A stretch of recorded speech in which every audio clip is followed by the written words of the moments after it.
Hello, June the 5th, 2018.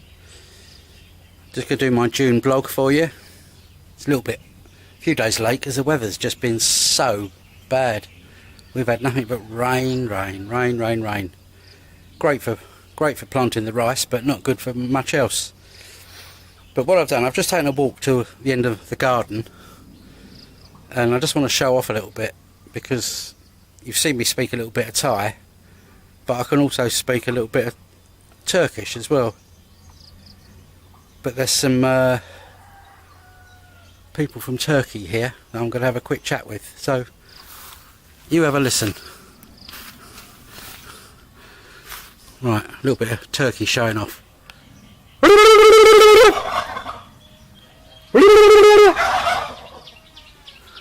They're saying, good morning, you English people.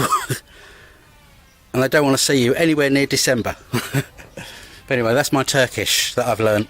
I haven't learnt much, just a little bit, just to get us by. Anyway, let's walk round to the front. Not so hot today. Well, it's hot, but it's not very sunny. It's never cold here.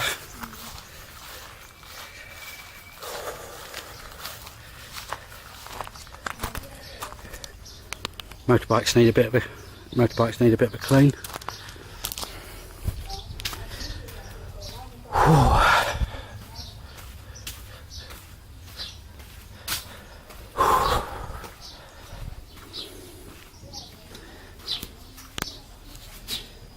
Bear with me.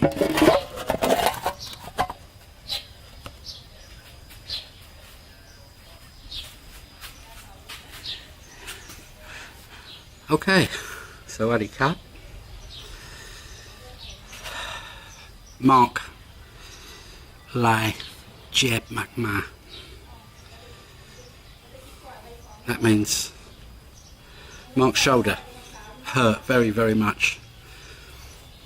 About 9 days ago, out the front here, dog came in. We've got 2 little puppies at the moment, and this dog came in trying to, I'm just moving camera back. This dog came in trying to attack our little puppy, so I picked up the broom handle to give this dog a whack, and as I went to hit this dog, the dog moved, and I sort of twisted, as I came down with a stick just to sort of like bang it out of the way, I twisted my shoulder, and it's killing me.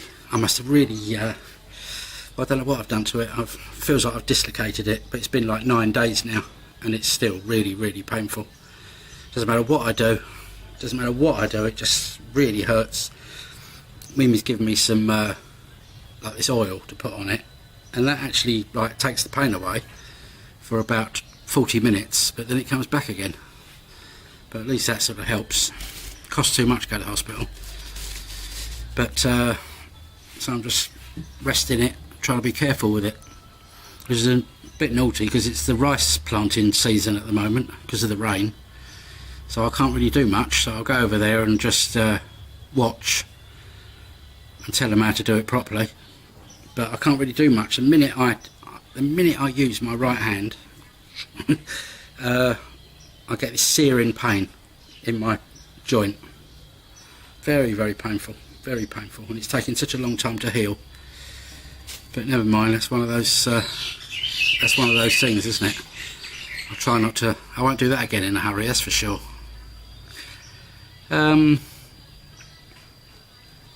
What with me and my shoulder, Mimi's daughter, she's got a 10-year-old daughter, who about 18 months ago fell over at school playing volleyball and broke her wrist and her right hand. And we were at hospital like for hours and hours and hours while they plastered it, etc, etc. Anyway, Mimi picked her up at school last week, or beginning of the week, I can't remember now. And she'd fallen over again on this hand, hurt it. So we went to the clinic. We've got a clinic at the end of the road. Quite a good little clinic. But they haven't got x-rays or anything like that there, it's just a clinic. A bit like an upmarket Boots, you know. And they said, no, you need to go to the hospital, get it checked out properly. So we went to the hospital. And the hospitals, they're not bad. You know, they're good. They're good, bad, very friendly staff. But just millions of people there. You know, this is what I call like the family hospital. This is not your top notch grade A hospital. This is like your general family hospital, but it's nice. It's in a nice location and it's clean. All the staff look nice and clean, but there's just so many people there queuing to see the doctors. So we had to go to the hospital that night. It wasn't too bad. We only had to wait, I think, about 2.5 hours, which isn't bad. Normally we've been there 5-6 hours sometimes when we've had other things, you know. So, and it turns out that she'd sprained it, so she had a few days off school, which she quite liked. Gave her a chance to catch up on her rubbish on the TV. But she's got this like compression wristband thing. You sort of tighten it up and then you clip it up and pull something and it really tightens around her wrist, you know. So she's had that on for the last week, but she seems to be on the mend now.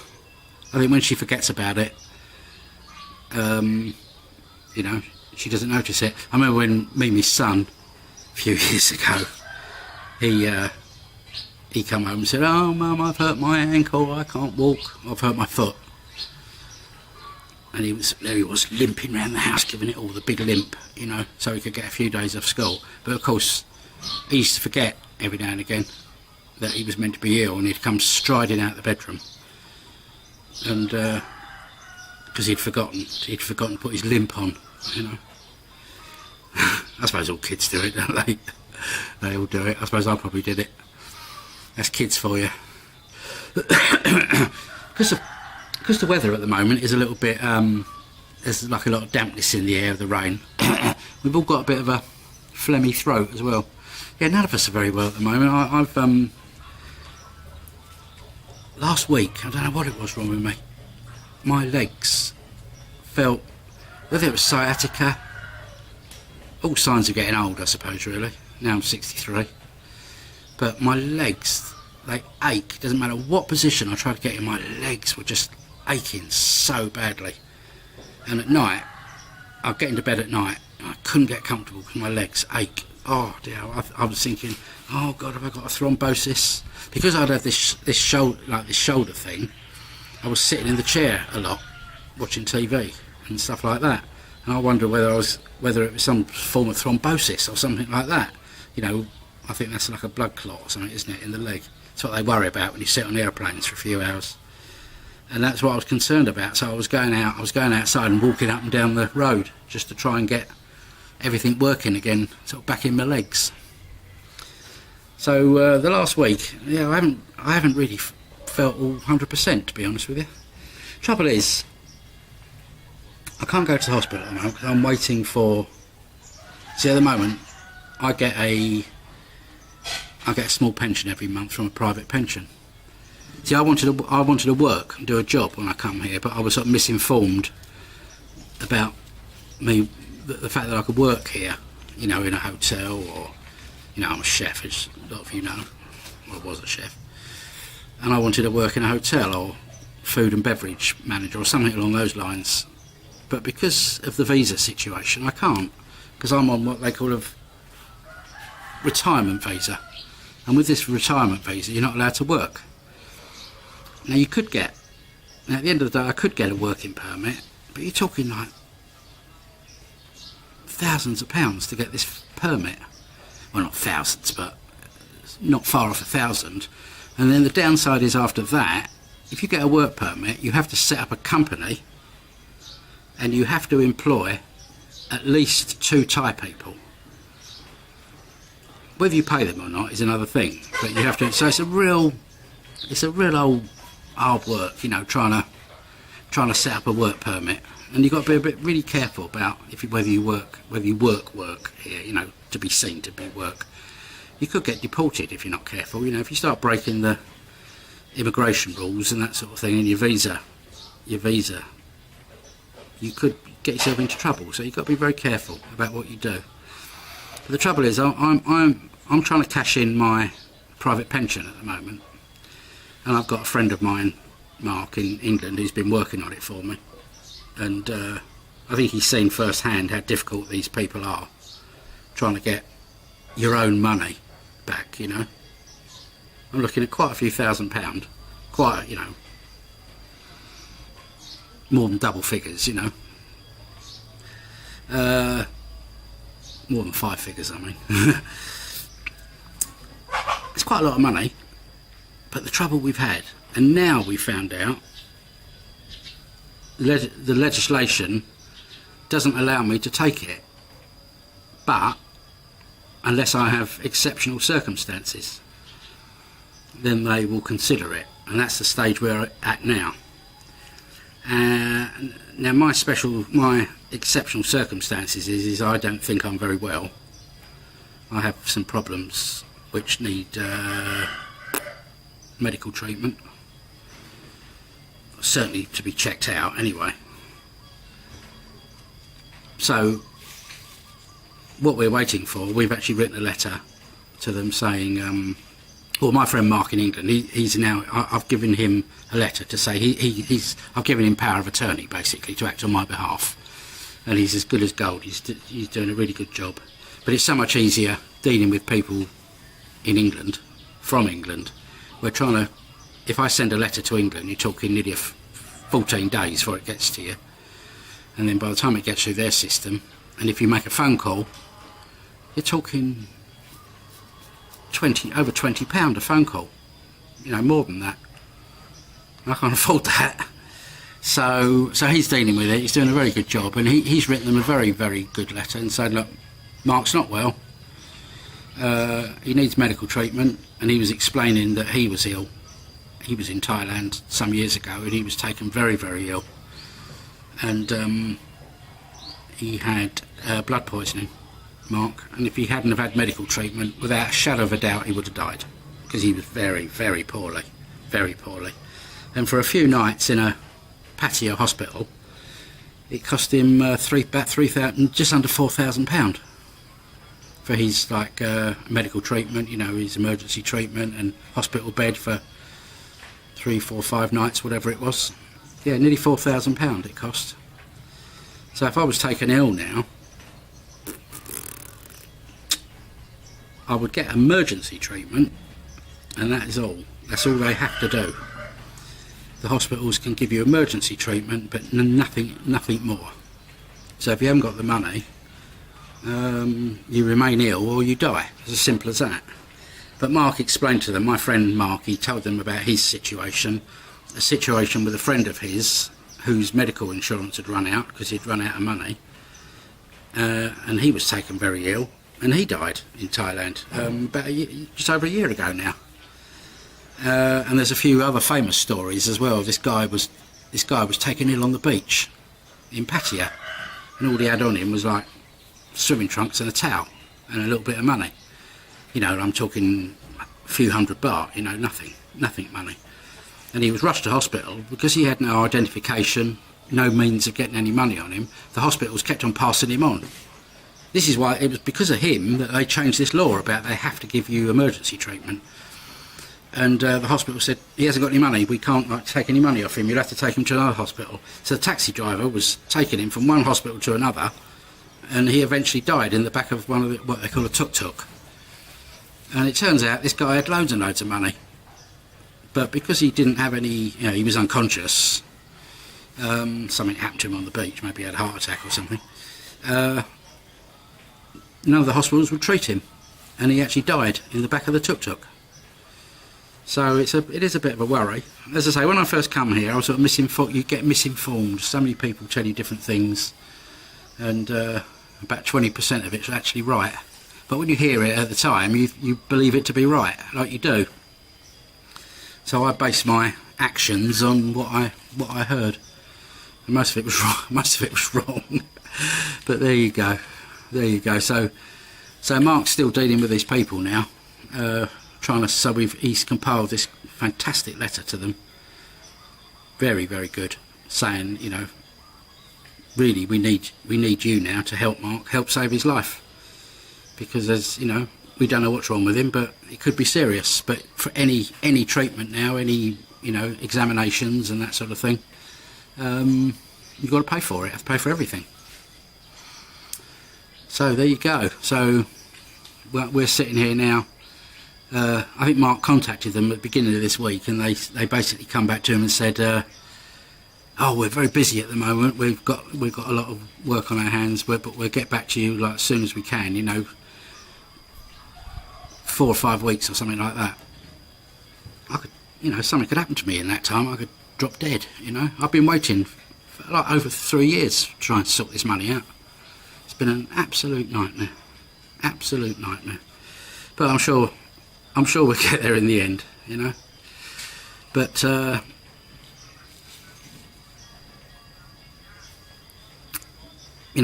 what with the shoulder and worrying about this and worrying about my legs and worrying about trying to get me money, it's leaves you feeling a bit down sometimes. Anyone who knows me I'm a sort of an up sort of person. I try not to let things get me down, but this last month has been a bit low, really.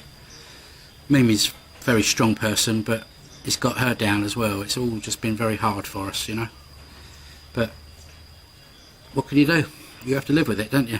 You can't just give up. But I would like to sort of make a visit to England at the end of this year. For a few weeks. You have to sort of get a release visa. What do they call it? I forget what they call it now. It's where they let you leave the country and come back again. I forget what they call it now. It's got a name for it. It'd be nice to sort of come back, but of course now, see, before when I come back, when I used to come back, I still had a home, and my sister's married now. She's only got a small, very, very small room, but she's not talking to me anyway. So I wouldn't have anywhere to stay even if I did come back, unless I stayed in hotels and that sort of thing. But of course, then you're racking up big hotel bills. But I'll sort something out. I'm sure there's a friend somewhere along the line that I could stay with and hire a car, and it'd be just lovely to come around and see everybody. There's things that I miss, silly things that I miss about England. Obviously the people, my friends and that sort of thing. I miss them and coming in and talking to them. But I'm sure those people, they know who they are. If I suddenly bumped into them in England, it'd be like I saw them yesterday, because we have that sort of friendship. Like true friends, where you just sort of bump in. Oh, how are you? It'd be great. That'd be really, really nice. I'd like that. But I miss silly things like, I love chocolate. Any of you that saw my last video, right at the end of it, I was just going to say, oh, one last thing I wanted to tell you, and then my digital ran out on my camera. Unfortunately, I couldn't tell you what I wanted to tell you, but this was it. That I miss Galaxy chocolate so much. That's my favourite, Galaxy. Just not with nuts in, not with raisins, just normal Galaxy smooth chocolate. And you can't buy it here. You can get some sort of chocolate, but they put something in it to stop it melting and that sort of thing, and it's just not the same. It's like eating wax, and it just hasn't got the same flavour. I've never got Galaxy here, which is my favourite. You can get sort of like this foreign, like these Swiss chocolate and that sort of thing, but it's they've done something to it. It's not the same, and you can't get those. And I love sweets as well. Things like silly things you can get from Tesco's, like sports mix. There's like little fruity flavoured jellies, and they're quite chewy. And I know it sounds daft. I miss lamb, the meat, lamb, because they don't have sheep out here. You see a few goats, but goats not my thing. But lamb, you can buy a little bit of lamb in Makro, the cash and carry. But just a small bit of lamb, you could sort of, if you didn't buy the lamb, you could buy yourself a car. The price of lamb, because it's all imported. Anything that's imported is like really, really pricey. Lamb in England is very expensive. Like you get 4 lamb chops, and it used to be like for 4 little lamb chops, what was it, £5 or something like that, if not more.